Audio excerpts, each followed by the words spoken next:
Hello friends, let's continue our discussion on quantifying a condition or a mechanical condition that we impose on a material, and also we would like to quantify the response of a material to this mechanical condition. Our previous lecture was rather subjective in the sense we talked mainly or largely on a response of a material in a simple testing.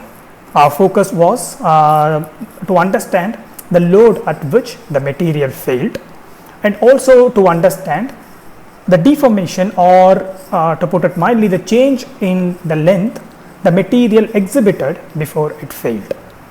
So we quantified that, we quantified the load that we imposed on a material as load, and since our focus was on the load a material could withstand before it failed, so ideally what we were talking about was a failure load. And then based on this failure load, we were able to express a property of the material or get rid of the influence of the dimension of the material or the dimension of the sample, and express this capability of the material to withstand load in an objective manner. To put it simply, what we did was we got rid of all the material parameters or the dimension of the material and expressed it as a property of a material. So how much of a load a material can withstand.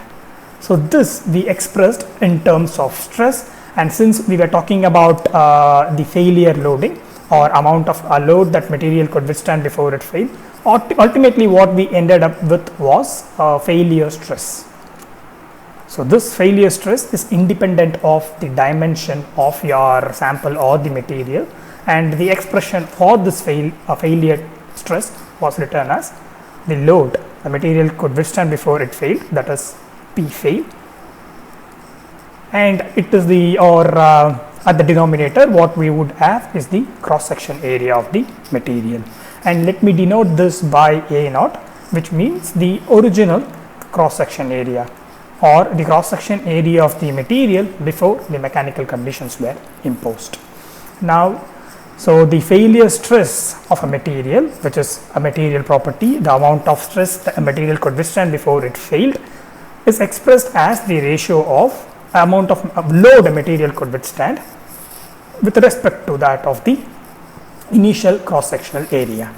Now we know that load is a force, and the unit for it is Newton, or when you express it in terms of SI units, what you get is kg meter per second square.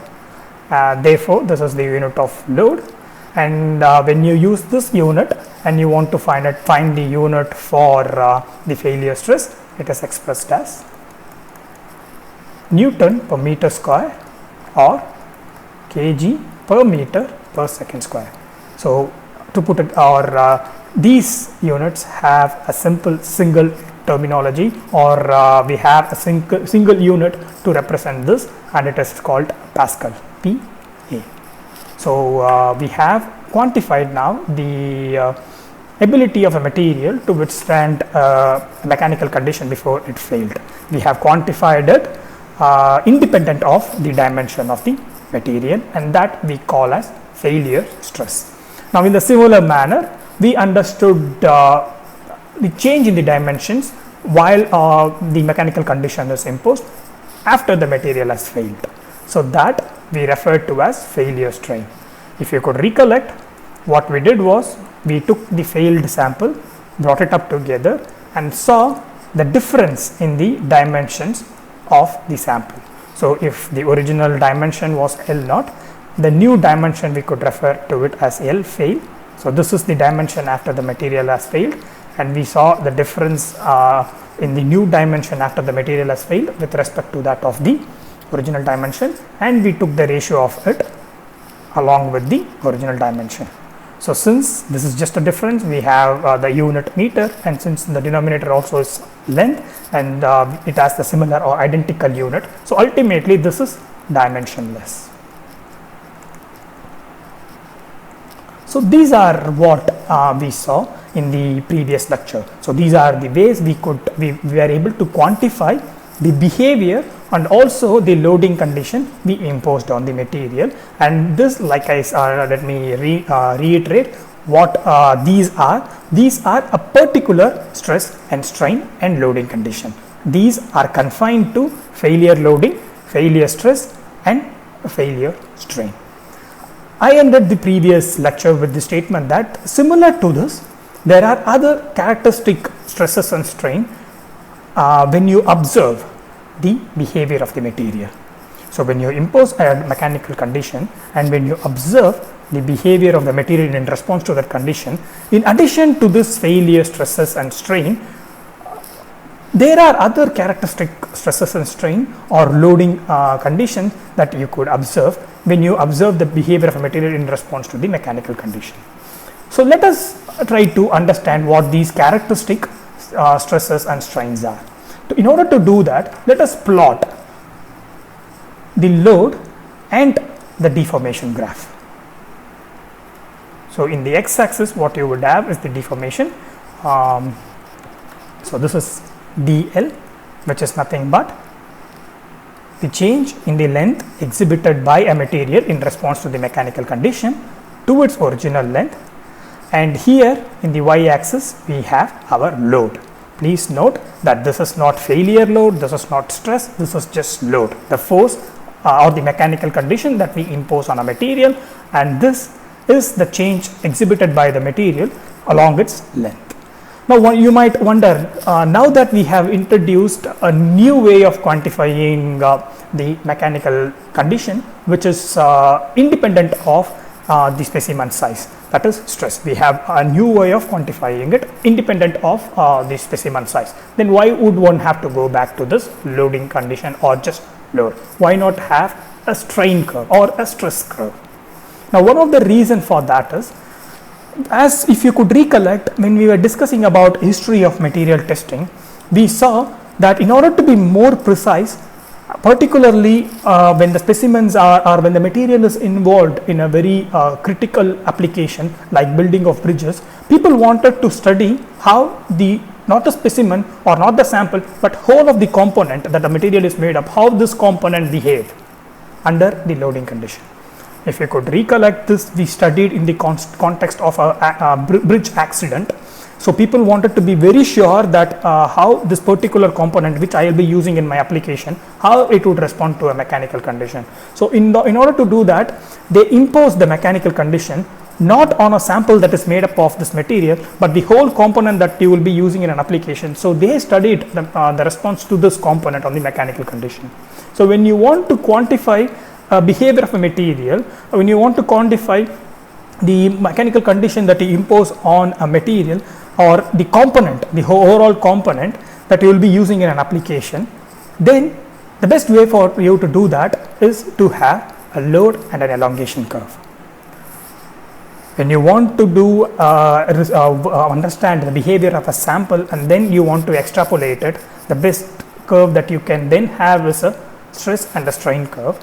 But when you want to understand the behavior of a component of a material which you will be directly using in an application, in that case you don't want to do any extrapolation, you don't want to do any theoretical studies further to understand how we can understand the behavior of a component based on the behavior of a sample. You don't want to do all those. What you want to do is you want to test the entire component that you will be using. So if you want to do something like that, the best way to present your results would be load versus elongation curve. So now when you do that, when you take a component, test it, apply the load and see the change in its dimension or see the change in its length, typically for metals and alloys, the curve would look something like this.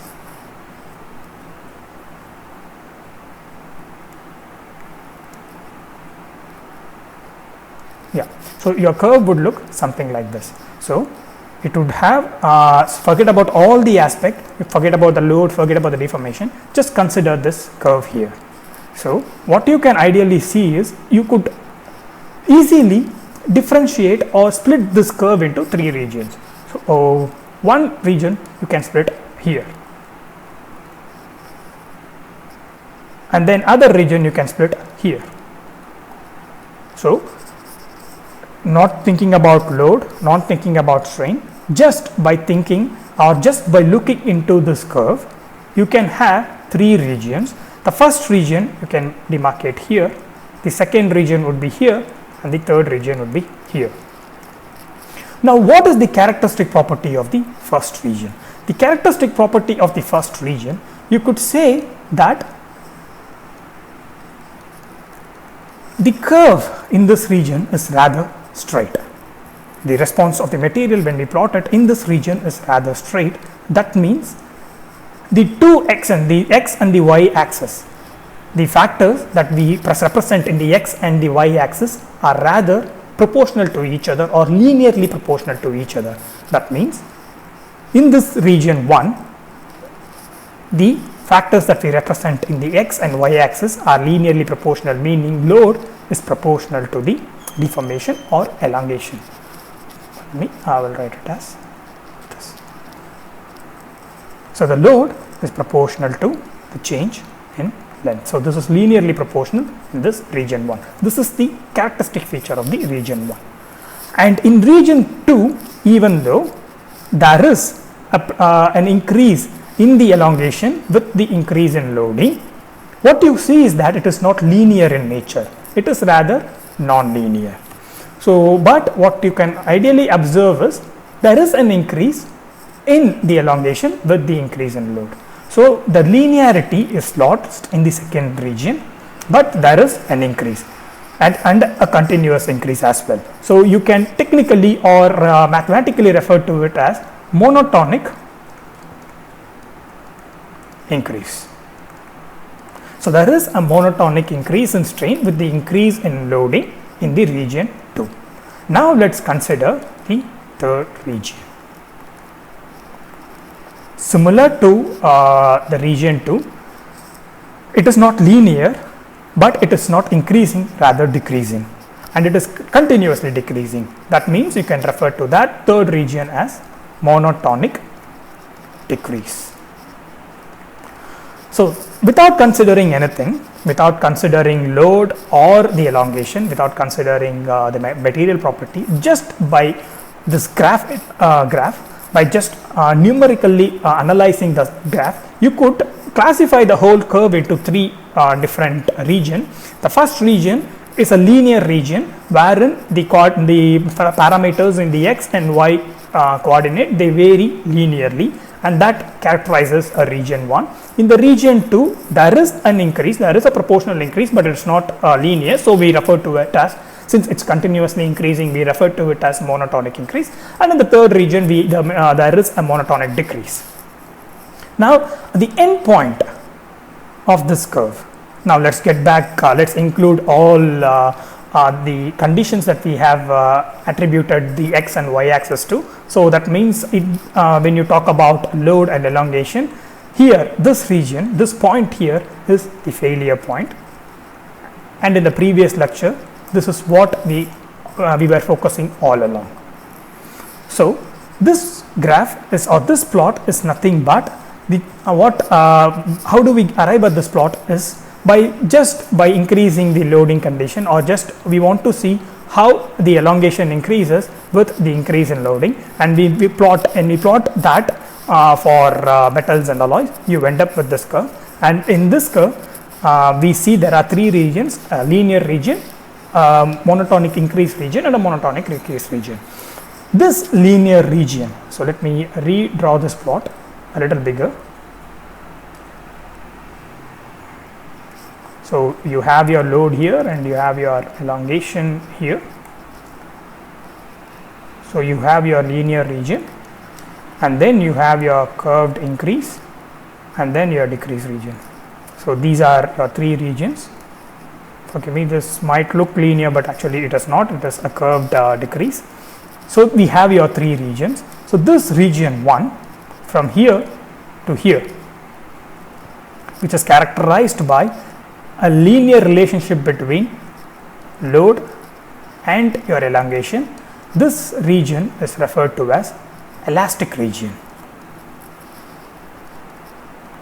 So, the elastic region is rather characterized by a linear dependency between your load and the elongation, and You can, as of now, we can call the rest of this region, that is the region 2 and region 3, we can collectively call them as of now as inelastic region. Maybe in the subsequent lectures we will then see what these inelastic regions are or how to refer to them in a specific and a more technical manner. But for this discussion, let us classify the whole of this curve as elastic and inelastic region, and the elastic region is characterized by a linear dependency between load and the elongation. And the if we write, when we equate, when we want to express the load and the elongation, not in terms of proportionality, but if you want to express in, this relation in terms of equality, how we can do it is something like this. So we have our elongation, we have our load, and the term here is a constant that relates load and the elongation in the linear or in the elastic region. So this is a constant that relates, or kappa is a constant that relates load and the elongation within the linear region or the elastic region. So this is what characterizes the region 1 in the load and elongation curve. This experiment was initially performed by Hooke, and this constant kappa is referred to as Hooke's constant.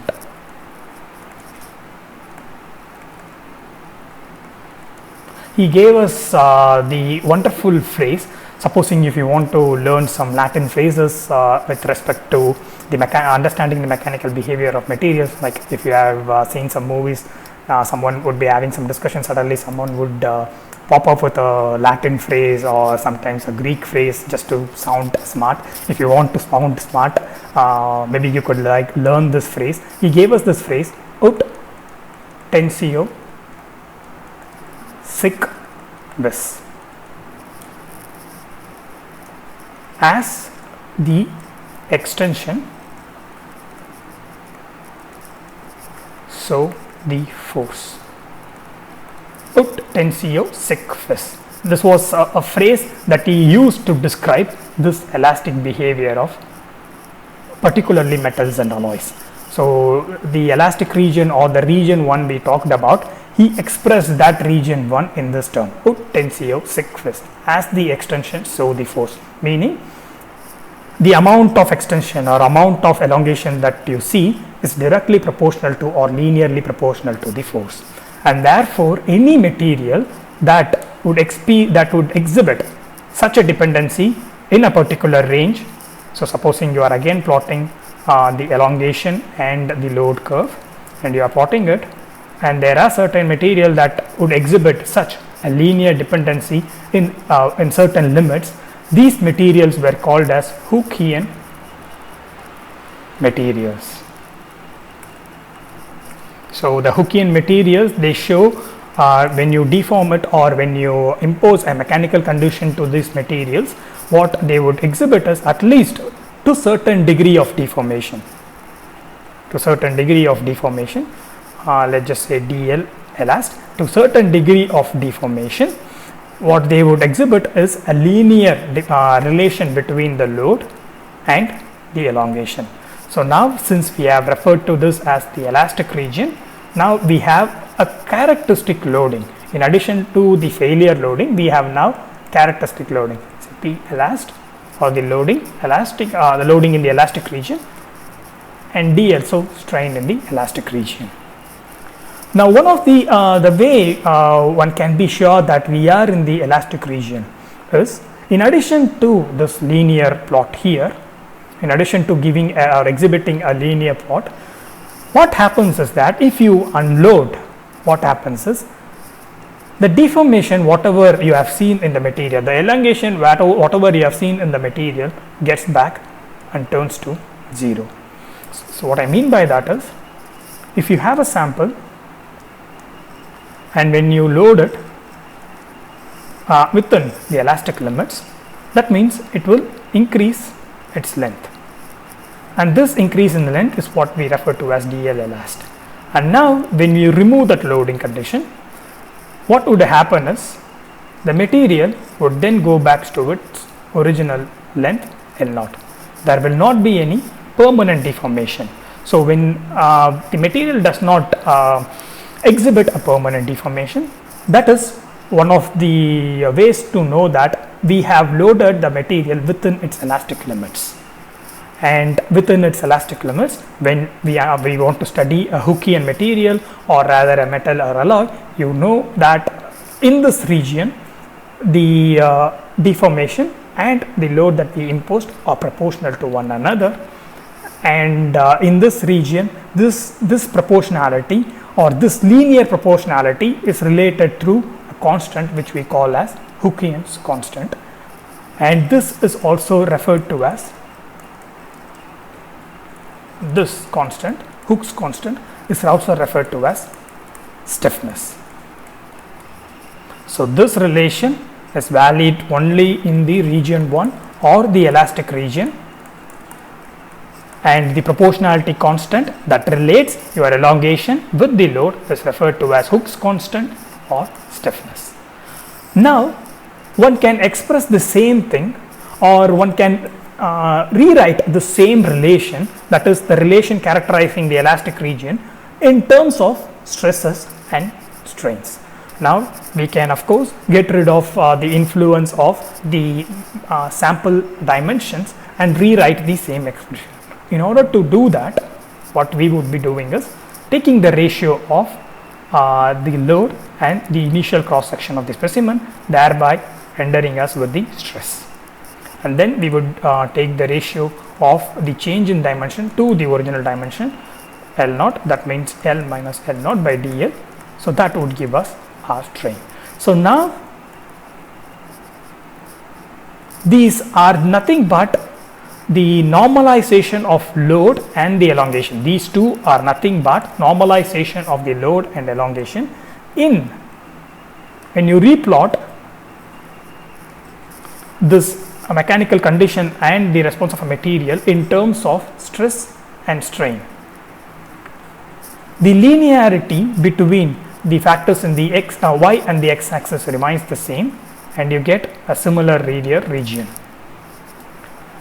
Now when we talked about the linearity between load and elongation, it was our observation. We observed the material elongated for the particular load, and we plotted it, and we observed that there was a linear region.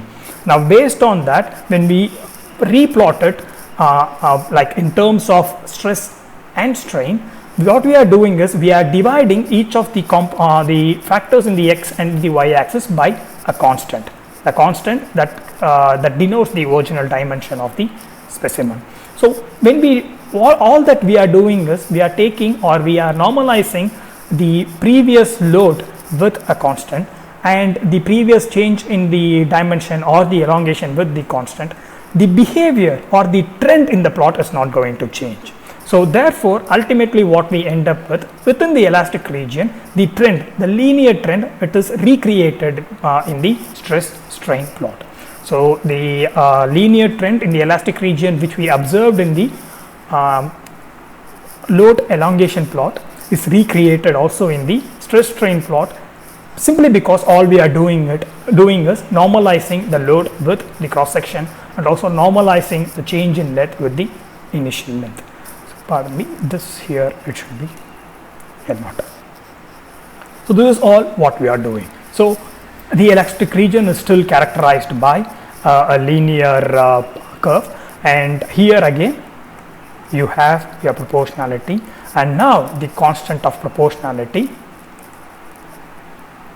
is the strain here, and now the constant of proportionality is Young's modulus. Now this experiment or this expression, the way to express in terms of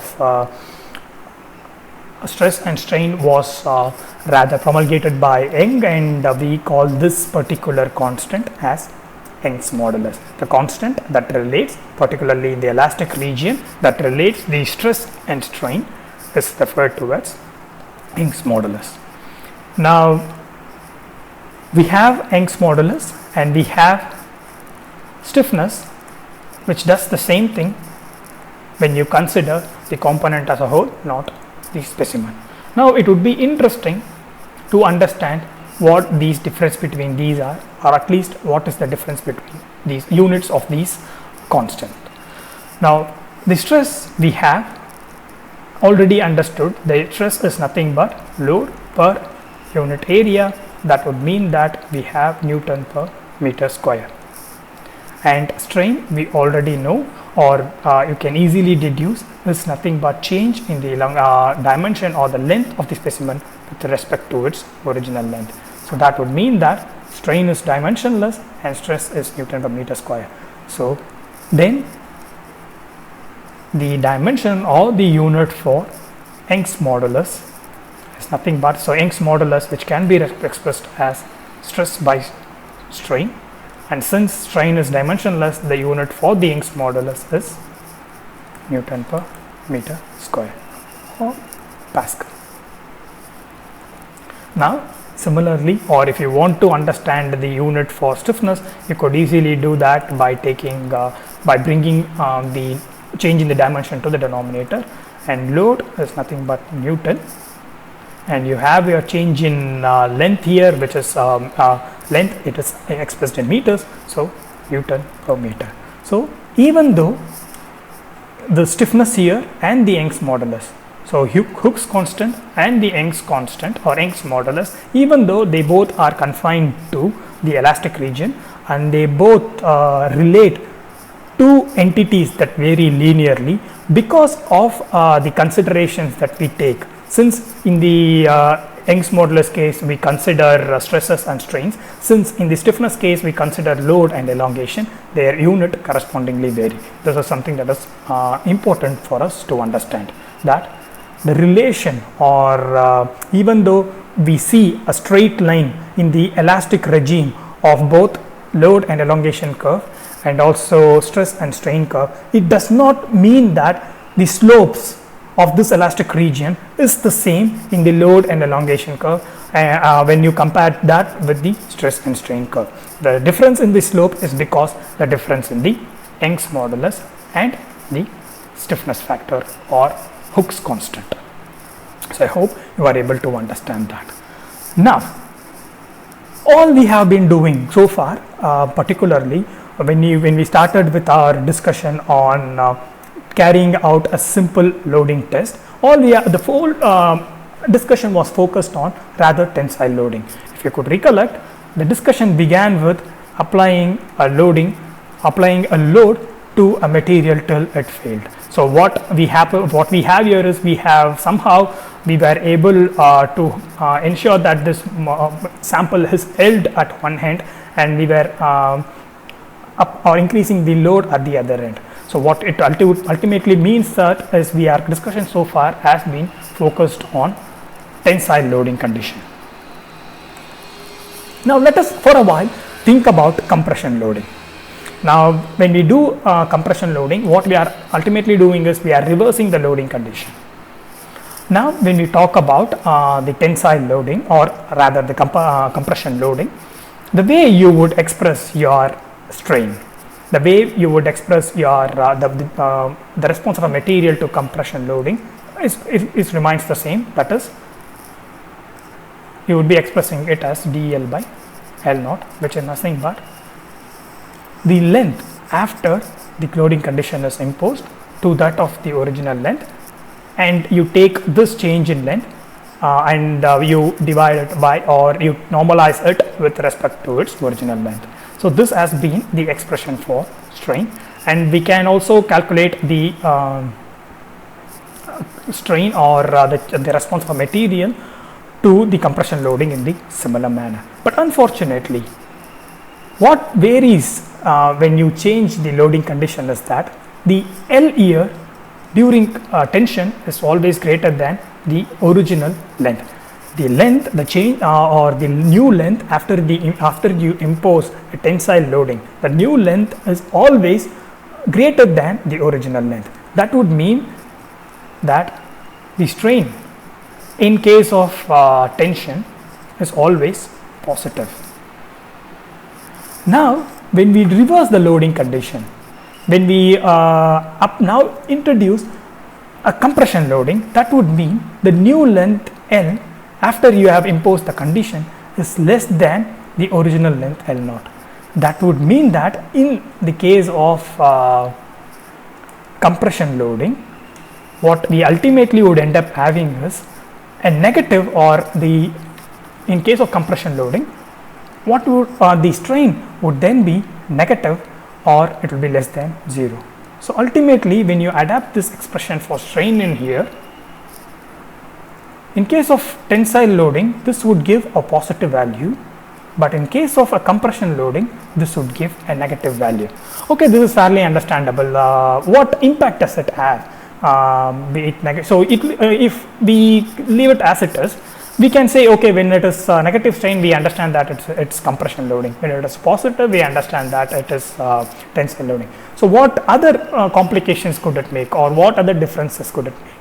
Now, there is one critical difference it would make when you leave this as it is. That is, we have seen a property of a material, that is the elongation, or the Hooke's constant, or stiffness. This Young's modulus is referred to as the ratio of stress and strain, and similarly the stiffness is referred to as the ratio of load and the change in the dimension dl. So this is how we have defined Hooke's constant and the Young's modulus. Now these are nothing but the slopes that we have when we plot the change in the dimension of the material in a particular region, or particularly in the elastic region, when we plot the change in the dimension or strain with respect to the load or stress, we get this linear region, and this linear region or the slope of this linear region is what we a linear curve, or the slope of it is what we call it as Young's modulus or stiffness, depending on what we consider in the x and y axis. Now for a given material, this slope should remain same. Exclusively when you are talking about a stress strain curve, the Young's modulus that gives us the slope of this straight line within the elastic region should remain the same, because it's a material property, irrespective of when you take it, where you take it, whatever your size of your specimen is. Since you have normalized your size of the specimen by expressing in terms of stress and strain, the slope of this curve, particularly in the elastic region, should be constant, and this is one of the material property. So the Young's modulus should be constant for a given material. Now let us try, we have already seen that we can express this Young's modulus for tensile loading as, let's just say, stress in the tensile loading and the strain in the tensile loading. If we do that, we know that the strain, which is expressed as L minus L naught by L naught, since in the tensile loading this strain is greater than 0, then the Young's modulus is also greater than 0. But if we take the compression, we have seen in case of compression, since L is less than L naught, you end up having a condition where the strain is less than 0. That would mean that the property of the material is rather reversed when you have a compression loading. Now when you know that, or when you understand that during compression the strain is less than 0 or rather negative, and when we use that negative strain in order to calculate the similar the Young's modulus using this relation, so the Young's modulus here during compression would be then stress during compression and strain during compression, and since we know during the compression that it is negative, the strain is negative, what we ultimately end up having is the property of the material during compression changes and it appears to be negative. Now this is not something typical of, or this is not how you would express the property of the material. You would not say during tension loading the property of the material is this, and during compression loading the property of the material is this. No, you would not do that. Maybe you can say the behavior of the material is different during different mechanical conditions, but when you talk about properties, when you want to quantify it, you want to make sure that even the mechanical conditions don't play a much role. Even the difference in the loading direction doesn't play a much role. So what you do is, because since this is exclusively the property of a material, this is what defines the material, you would not want the property of the material to be subjected to the mechanical condition. Of course, the behavior of the material is definitely depends on the nature of the mechanical condition, but not the property of the material. The property of the material should not be subjective to the mechanical condition, but it should be objective. When we say that the Young's modulus is plus 60 Pascal, it should not be that it is plus 60 Pascal for tensile loading and minus 60 Pascal for compression loading. It should not be like that. So in order to do that, in order to get rid of this, in order to get rid of this sign change in sign when we consider compression loading, we introduce what we refer to as conventions. So these conventions would be important when we consider when we build upon whatever we are understanding now, the methods of quantifying your mechanical condition and their behavior. When we want to build upon this stresses and strains, the way of quantifying your mechanical condition, and the strain, the way for quantifying your behavior, when you want to build upon that, we would be building upon our basic assumptions, and this assumption or this convention is part of this basic assumption. So what this convention states is that the convention is, when you apply compression load, the compression load should inherently be assumed as negative. The compression load should inherently be assumed as negative, and the tensile load should be assumed as positive. So now when the convention states that the compression load should be assumed as negative, and now when we rewrite the Young's modulus for compression as stress by strain, so compression stress by compression strain, what we are doing is we can write this as compression load by A naught and the change in the length by L naught. And since the convention gives you a negative loading because of the compression or the nature of the mechanical condition, and since by nature, since L is less than L naught, this dl is negative, these two negatives gets cancelled, and what we ultimately have is EC, which is greater than 0. Not only that, you have your Young's modulus, which is equal to that of tensile, and ultimately a property of the material. So by using the convention, what we have done is we got ourselves rid of the influence of mechanical condition on defining the property of the material. So initially, when we want to get rid of the dimension of the specimen on the property of the material, we normalized it with respect to the area. So we normalized the load with respect to the area, and we defined ourselves stress. So particularly when I talk about the material property, our initial focus was on failure stress, that is material property. And similarly, when we want to express the failure strain and want to get rid of the initial dimension of the specimen, we normalized it with the initial length, and that by that way we were able to express the material property of failure strain in terms of a particular ratio. And now we saw the same influence of the loading condition on expressing a property of the material, particularly the Young's modulus. And to get rid of that, we introduced a convention, that is, when we use convention to express a positive loading condition, it means tensile loading, and when we use convention to express a negative loading condition, it means it is compression loading. So by virtue of the convention, we were able to get rid of the influence of the mechanical condition on the material property, and we were able to show that whatever may be the mechanical condition, the property of the material can be expressed, or it can be we can express the property of a material in such a way that it remains constant. So with this lecture, I want to wind up or with this point of making sure that the way you express the property of the material is independent of the mechanical conditions that we impose. With this point, I would like to wind up this lecture. and in the subsequent lectures we will be talking about adding new dimension to this expression. So far what we have been talking about is we have been defining strain in terms of change in length, and the load in terms of change in stress as a load per unit area. This is all what we have been doing. Particularly if you focus on strain, all that we have seen is a change in the length. So to reiterate or to put it more generally, so when you talk about a response of a material to mechanical conditions, all we were focused on was change in the length of the material. That means we have just focused on the longitudinal dimensions so far. So in the subsequent lectures we will try to expand that, we will try to build on that and include other dimensions as well. So I hope this lecture has so far been clear to you.